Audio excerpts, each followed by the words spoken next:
At this time, it's so hard to give a concise or honest answer.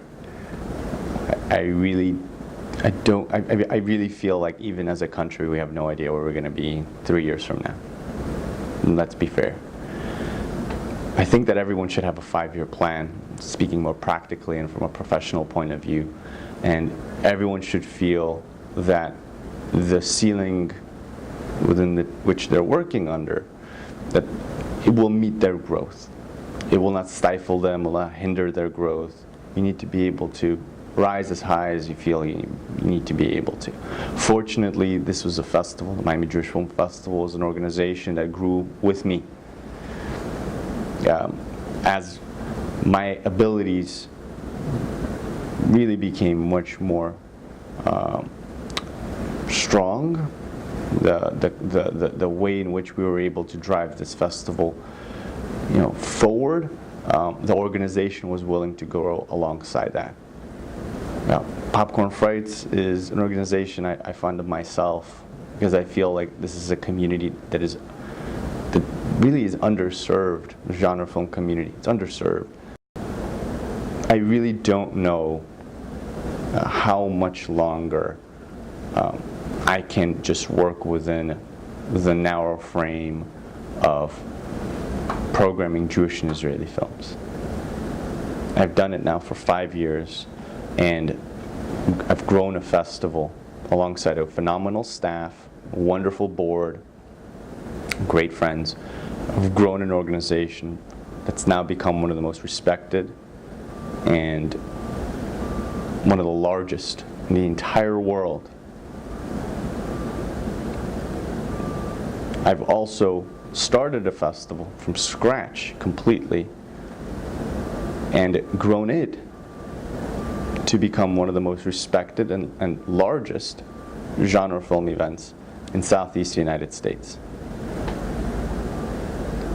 And I did that because I felt like there was a lacking in my soul. I felt I needed to balance myself.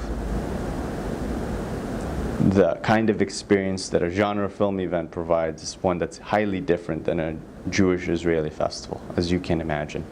And I needed that in my life. I learned so much and continue to learn from the genre film festival. One aspect is it's such a different audience. The target audience for a genre film event is one that's college age to very young professional. And the age range of a Jewish film festival, as you would imagine as well, is one that's steered much older. And I've learned to be able to communicate the messaging of the Jewish Film Festival so much more effectively to the college age and young professional demographic. And I've learned to be able to share the festival experience with them much more comfortably than I think anyone else really has, specifically because of the opportunities that the genre film event has provided. You need to always keep the work that you do interesting to you. You need to always be able to say that you're always trying to learn something new. You gotta keep it fresh.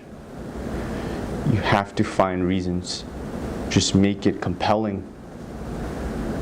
Time is very precious. Can't ever be regained. So the work that you put into something, you really want to make sure that it is valuable. And it's as important that it's valuable to the community and is appreciated, but it's also important that it's something that you feel completes you to some extent.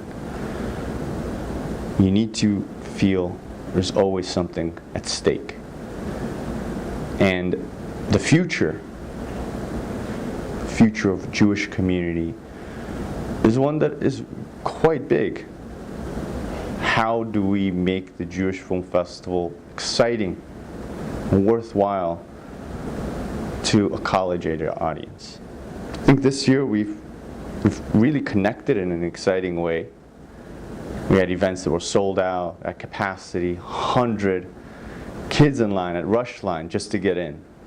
So I think that we've touched on something that is effective. Let's see how we can grow it. Popcorn Frights Film Festival. I want to legitimize the genre film experience, so it doesn't feel that you're just looking at schlock and gore and violence.